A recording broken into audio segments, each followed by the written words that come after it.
Hello everyone, myself Shailesh Rahane and I welcome you all on behalf of Saraswat International Academy. Students, today we will learn chapter number 7 Java Basics part 8. In last session we learned while loop, do while loop as well as for loop, nested for loop pattern program. Now in this session we are going to learn number pattern program. So let's start it, student.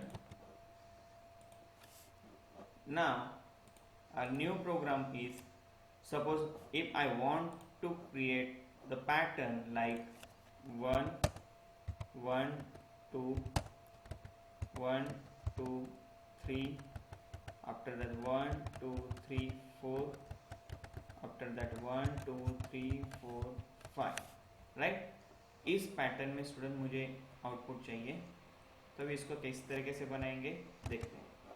Start करते हैं program. Class number pattern, okay. यहाँ से main method लिखना start करते हैं। Public static void main bracket open string argument bracket open close, यहाँ से main method का ब्रैकेट ओपन क्लोज, और यहाँ पे integer row comma column, okay. For loop start करते हैं यहाँ से। तो रो की वैल्यू स्टूडेंट कितनी लिखनी है हमें 1, राइट। कब तक चल रहा है ये, तो 5 तक। 1 2 3 4 5, 5 रो है, तो row less than equal to 5 and row 1 से इंक्रीमेंट हो रही है तो row plus plus, okay student. इसके बाद इसके अंदर हम लोग को कॉलम का लॉजिक सेट करना है, तो दूसरा फॉर लूप यहाँ पे ओपन करते हैं। For col is equal to 1, col less than equal to row और कॉलम प्लस प्लस। अब स्टूडेंट यहाँ पे आपको क्या चाहिए, स्टार नहीं चाहिए, स्टार के बदले आपको चाहिए नंबर्स। तो नंबर्स के लिए आप क्या लिखोगे logic, system dot out dot print L नहीं लिखना है, नहीं तो वो न्यू लाइन पे जाएगा। यहाँ पे कॉल लिखेंगे, कॉल के बदले उसके वैल्यू वहाँ पे प्रिंट होगी, राइट। और यहाँ पे आप लिखोगे system dot out dot print L N bracket open close semicolon, okay student. इसको रन करते हैं, चेक करते हैं, पहले सेव करते हैं ये प्रोग्राम को। क्या नाम है प्रोग्राम का, तो नंबर पैटर्न, तो नंबर पैटर्न डॉट जावा। सेव करने के बाद इसको कंपाइल करेंगे, okay. System dot out dot print call, इसके सेमीकोलन देना है, कंट्रोल F7। इसको रन करते हैं F5। तो देखो जो लॉजिक हम लोग ने यहाँ पे देखा है प्रोग्राम, वही यहाँ पे मिला हमें, राइट। 1 1 2 1 2 3 1 2 3 4 5। अगर हमें सपोज अभी आउटपुट चाहिए इसके रिवर्स वाला, यानी 1 2 3 4 5 1 2 3 4 1 2 3 1 2 1, तो क्या करना है स्टूडेंट, वेरी सिंपल। रो की वैल्यू लिखेंगे 5 greater than equal to 1 and row minus minus, control F7 करते हैं, F5 करते हैं, तो ये उसके अपोजिट में लॉजिक। अब अभी मेरे को अगर लॉजिक चाहिए, सपोज ये नया प्रोग्राम लिखते हैं फिर से 1, राइट। 1 के बाद लिखता हूँ मैं यहाँ पे, ऐसा लिखना है मुझे 5 5 4 5 4 3 5 4 3 2 और 5 4 3 2 1। ये अगर मुझे आउटपुट बनाना है, इस टाइप का पैटर्न बनाना है, तो किस तरीके से बनेगा स्टूडेंट, चलो स्टार्ट करते हैं। कॉलम की वैल्यू 5, पहले में 1 ही चाहिए, तो यहाँ पे मैं लिखता हूँ रो की वैल्यू 1, एक ही नंबर चाहिए, राइट, वहाँ पे मेरे को, तो वहाँ पे इसलिए मैं 1 लिखूंगा, और रो की वैल्यू रहेगी यहाँ पे प्लस प्लस। अब मेरे को नंबर चाहिए स्टार्टिंग में 5, तो कॉल की वैल्यू लिखता हूँ मैं 5, तो पहले 5 नंबर प्रिंट होगा, और यहाँ पे column greater than equal to, मेरे को 1 तक जाना है नहीं, तो मेरे को 5 पे ही रुकना है, तो फिर से मैं रो की वैल्यू यहाँ पे सेट करता हूँ 5, और इसको ग्रेटर देन इक्वल टू 1, और यहाँ पे माइनस माइनस। ओके, चलो आउटपुट देखते हैं। कंट्रोल F7,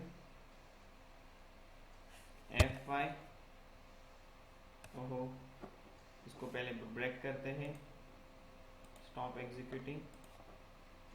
5 रो की वैल्यू आई 5, तो यहाँ पे जाएगा minus minus, control F7, F5। तो देखो स्टूडेंट, जो हम लोग ने लॉजिक सेट किया था 5 5 4 5 4 3 5 4 3 2 5 4 3 2 1, तो इस तरीके से ये आउटपुट यहाँ पे जनरेट हो चुका है। अभी मुझे स्टूडेंट लॉजिक चाहिए, सपोज 5 4 3 4 3,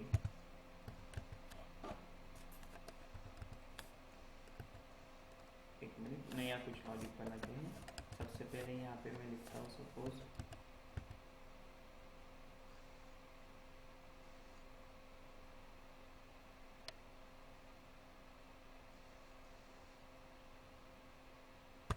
5, उसके बाद 4 3 2 1, और यहाँ पे मैं लिखता हूँ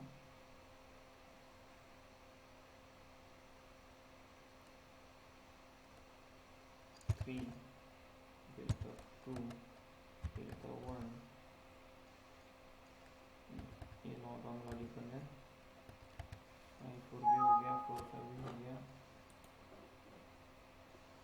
4 3 2 1 3 2 1 2 1, और यहाँ पे मैं लिखता हूँ 4 3 2 1।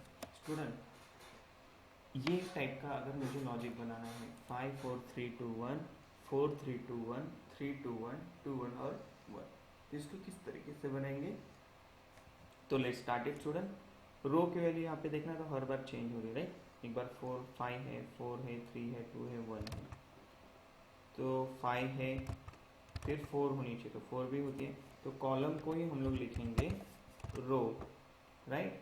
और फिर एक एक से ये कम हो रही है। पहले बार मेरे को कितने नंबर चाहिए? तो टोटल 5 नंबर चाहिए, तो यहाँ पे रो की वैल्यू 5 है, इसीलिए 5 प्रिंट होगा। फिर जाएगा ये कब तक? तो 1 तक चलेगा। नेक्स्ट टाइम ये रो की वैल्यू 4 होगी, 3 होगी, 2 होगी। ओके, चलो आउटपुट देखते हैं। कंट्रोल F7,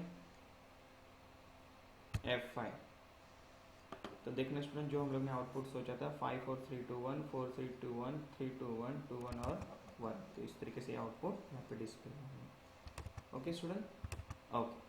अभी हम लोग बात करते हैं नेक्स्ट प्रोग्राम की, जिसमें हमें प्रिंट करना है 10 9 8 7, ओके, फिर 9 8 7, फिर 8 7, और फिर सिर्फ 7। अब इसका लॉजिक आप बता सकते हो स्टूडेंट क्या आएगा? इसी का ये पैटर्न है, सिर्फ ये नंबर में चेंजेस किए हैं, पैटर्न सेम है।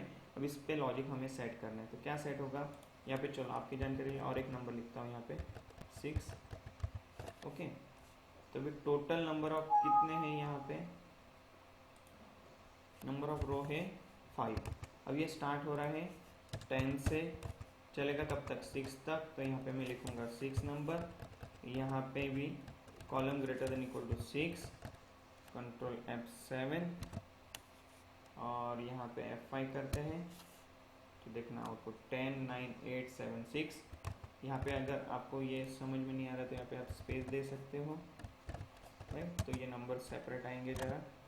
कंट्रोल F7, F5, 10 9 8 7 6 9 8 7 6 8 7 6 7 6 और 6, तो इस तरीके से स्टूडेंट ये आउटपुट जनरेट होगा। समझ में आ रहा है स्टूडेंट? अब हम लोग बात करते हैं कैरेक्टर पैटर्न। कैरेक्टर पैटर्न यानी सपोज अगर आपको प्रिंट करना है A B A B C, फिर A B C D, ये किस तरीके से पैटर्न प्रिंट होंगे? तो सबसे पहले यहाँ पे मैं लिखता हूँ रो की वैल्यू है 63, यहाँ पे लिखता हूँ लेस देन इक्वल टू 69 और यहाँ पे लिखता हूँ रो प्लस प्लस। ओके, फिर यहाँ पे मैं लिखता हूँ column equal to row, column greater than equal to, sorry यहाँ पे column equal to 63, column less than equal to row, column plus plus. Okay, और यहाँ पे इंट के बदले यहाँ पे लिखते हैं कैर, कंट्रोल F7 और F5।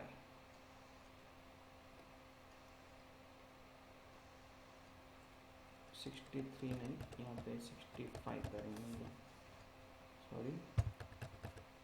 ओके, अब ये प्रोग्राम हमें समझना है कि ये किस तरीके से वर्क करता है। आया आउटपुट? ओके, 69 यानी ई तक लिया है उसने स्टूडेंट। अब ये जो 65 है ये आस्की नंबर है। अब आस्की नंबर क्या होता है तो मैं यहाँ पे आपको समझाता हूँ। कैपिटल ए के लिए आस्की नंबर है 65, बी के लिए 66, इसी तरीके से सी के लिए 67, डी के लिए 68, ई के लिए 69। ऐसे कब तक रहेगा स्टूडेंट? तो यहाँ पे मैं सपोज ये पैटर्न लिखता हूँ। अब इसको यहाँ पे ड्रॉ करते हैं।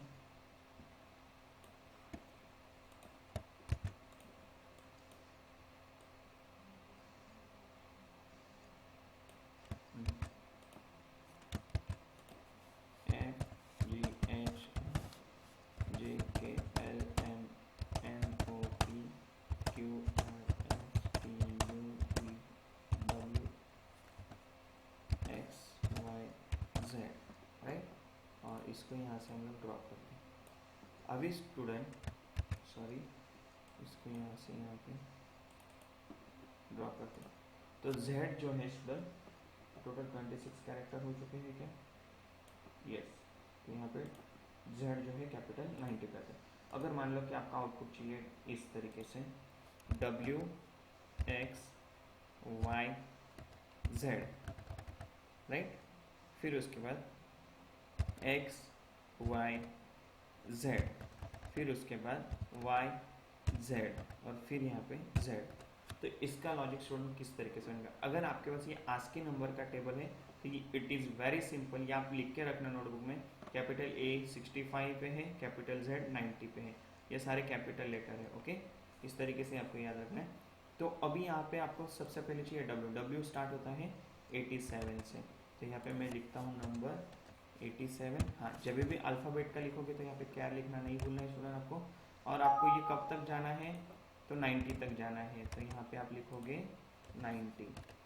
ओके स्टूडेंट, और उसके बाद हर बार ये यहाँ पे नया नंबर आ रहा है तो यहाँ पे कॉलम इक्वल टू आपको क्या लिखना है, रो लिखना है। तो आपका ये हर बार चेंज होगा रो स्टार्ट होते वक्त, राइट। तो रो और column less than equal to के बदले आपको करना है column greater than equal to. Starting में z, अच्छा लेस देन इक्वल टू चलेगा, column less than equal to यहाँ पे लिखोगे आप 90। Okay student, column plus plus लिखा है, कंट्रोल F7 करते हैं, F5 करते हैं। तो देखना W X Y Z और Z। समझ में स्टूडेंट पैटर्न प्रोग्राम किस तरीके से वर्क होता है। अभी और एक प्रोग्राम आपके नॉलेज के लिए ले लेते हैं। यहाँ पे मान लो कि मुझे आउटपुट चाहिए A B B C C C D D D D E E E E E। अब इसका आउटपुट कैसे आएगा स्टार्ट करते हैं। आपको A किस पे है तो A का नंबर है 65, तो यहाँ से लिखते हैं 65। आपको जाना कब तक है E तक, E आता है 69 पे, तो आपको यहाँ पे लिखना है 69। अभी आपको हर बार क्या प्रिंट करना है, सिर्फ A प्रिंट करना है, फिर B पे जाते हो तो B प्रिंट करना है, राइट। तो यहाँ पे मैं लिखता हूँ कॉलम इज इक्वल टू 65 और पे लिखता हूँ मैं 69, यानी रो ही लिख देता हूँ सिर्फ, तो रो के हिसाब से ये वर्क होगा। और स्टूडेंट यहाँ पे आपको कॉल के बदले लिखना है रो, तो ही आपको जो आउटपुट चाहिए वो यहाँ पे मिल सकता है। तो यहाँ पे मैं इसको रन करता हूँ फिर से, तो देखना A B B C C C D D D D और E E 5 बार। समझ में आया स्टूडेंट किस तरीके से ये लॉजिक सेट करने हैं हमें? चलो, still if you have any doubt you can ask me on my WhatsApp number. Okay, so here your chapter number 7 is completed. In next session we will start chapter number 8, classes and object in Java. Thank you students, have a good day.